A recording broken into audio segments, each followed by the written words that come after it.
Hi, I'm Mark Thornton, reading you my book, Rat-a-tat-tat, from my home in Austin.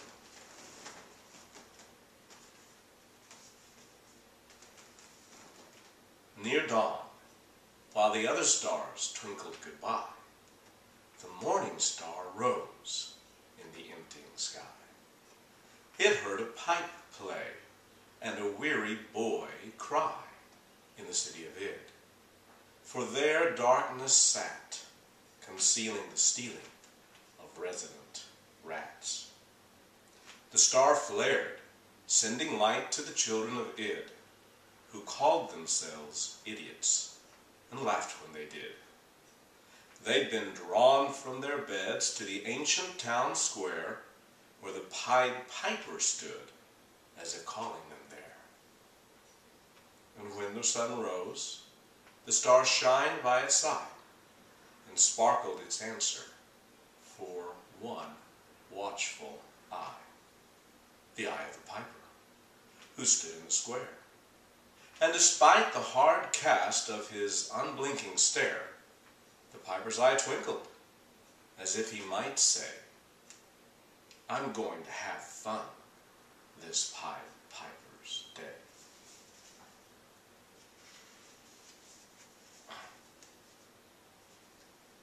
Rats nipped at her heels. Muse ran till she stumbled. Claws tripped her, she squealed. In a jumble she tumbled. "Rats," the mouse whimpered. "Sewer rat Roy and his horrible pack. To them I'm a toy." They raced across rooftops and walls through the night, playing a game called chase, tag, and bite. "Isn't this fun, little Muse?" snickered Roy. "You know that you like it. Yes, don't be coy. It's such a good game. Let's play till it's light." He nipped her again. Through the blur of her fright, Muse saw a bright light bob and dance into sight. She ran for the light, only to stop, trapped between rats and a 20-foot drop. But scared beyond caring, she leaped in the air and fell, barely catching a collar and hair. "Whoa, little one, what's on your mind?" A boy. Could she trust him? She sensed he was kind, so she carefully climbed on the boy's offered palm, took a deep breath, and tried to be calm. He tickled her ears and ruffled her fur. "Let's go," the mouse whimpered. But then something stirred. Roy and his gang had found a way down. Eyes glowed on a wall a few feet from the ground. "I thought so," he said with a mischievous grin. "These rats making trouble for you, little friend." Without warning, he pointed his torch like a spear, thrust it at Roy, and singed the rat's ear. Roy ran for a hole and squeezed himself in. The other rats scattered like leaves in the wind. "I think you're safe now," he assured her. "All right?" Muse followed him, trying to keep him in sight, but he turned at the corner and entered the square. The piper, she thought. "I could rest safely there. I'll hide on the statue. The rats wouldn't dare." The thought fled as a roar rumbled out of the square. Chris woke in the dark from a wonderful dream about walking with Kirk. The dark moved, and she screamed. A rat at the foot of her bed sharply hissed. Quickly grabbing a crutch, Chris swung, but she missed. The rat disappeared in the shadows. "Oh, Chris, why torture yourself with dreams of a kiss and of walking again when you'll wake up to this?" Muse peeked in the square and then quickly hid. Town Hall was besieged by the children of Id. "Get rid of the rats," they chanted and jeered. "Get rid of the rats." It throbbed in her ears. "Get rid would be good. She started to cheer, but emotion betrayed her. She burst into tears. And then the sun rose. There's a star by its side. You saw the star sparkle, her eyes growing wide. Someone spotted the boy. Look, look, it's Kirk. Every head turned.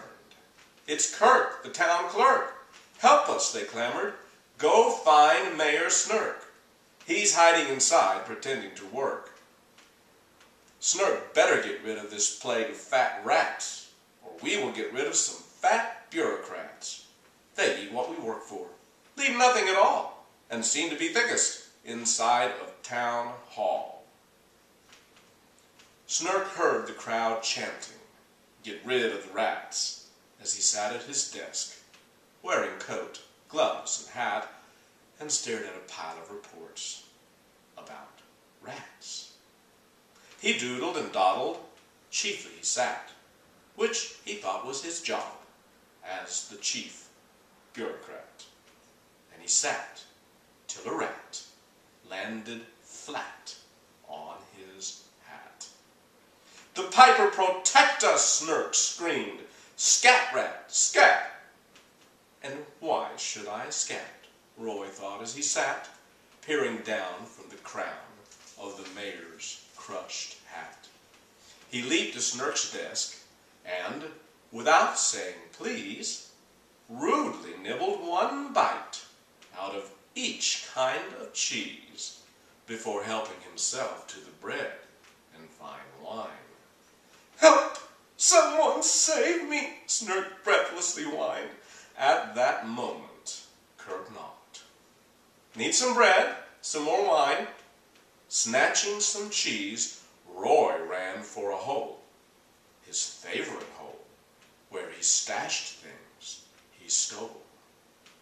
Kirk backed through the door, holding a tray of refreshments, and said, "Happy Pied Piper's Day!" Then he saw Mayor Snurk. "Are you feeling okay?" "I'm fine," stammered Snurk, adjusting his tie, "but stay for a moment. You hear that mob's lies? What would you say to silence their cries?"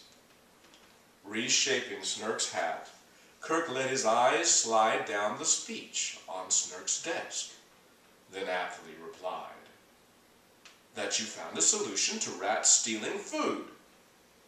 "Who's stealing from whom?" Roy bristled. "Yes, who? Not me, couldn't be. I collect what I'm due." Snurk wrote, "A solution," then blinked. "Stealing food?